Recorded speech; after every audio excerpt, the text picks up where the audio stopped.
Monday, Monday, Monday. All right, big news in the trade war to kick off the week. More news on rentals. And could Ontario move away from making cars? First, let me talk a little bit more about rentals. Yesterday, my video was all about rentals.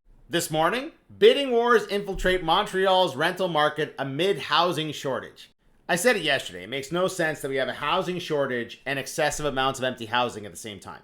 So this family offered $550 extra a month for a rental. The winning bid was $800 over asking. Why? There aren't enough units to go around, and this story is repeated again and again across the country. Not everywhere, I know. Everywhere is different, but this is a common story.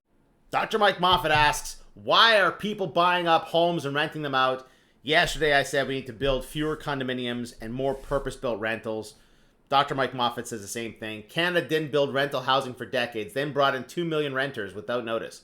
That's your reason right there, not the M2 money supply or financialization. And yeah, that was a mistake. A mistake we are correcting. But we still need to build rental housing. All right, a slight reprieve in the trade war.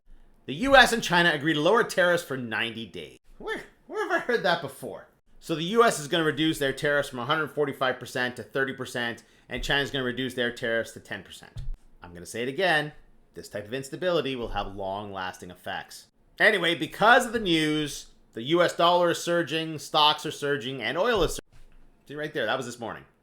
That's good news, bit of a reprieve for the folks in Alberta. And you see it here, right? So this is the weekend over here, and that's the news today. And the optimistic people have sold out of gold and are moving it into other stocks. Because everything's going to be fine now, right? Right? Right? Just remember how dependent Canada is on oil. There's the oil crash from 2014. There's the oil crash from COVID. There's the oil spike when Russia invaded Ukraine. And now our GDP is slowing down because the price of oil is falling. It's a good thing that we're thinking about diversification.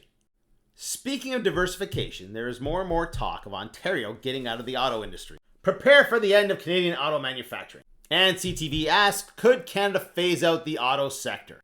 Australia did. I'm cautious about this. Not only is it a lot of direct employment, like folks working at those factories, but then there's all the supporting businesses and the people that work there. I can't see all those people switching to agriculture. So could it happen? Sure, it could happen. But I think something very similar has to come in to replace it. That's all I have for today, and I suspect this is going to have some knock-on effects for this week.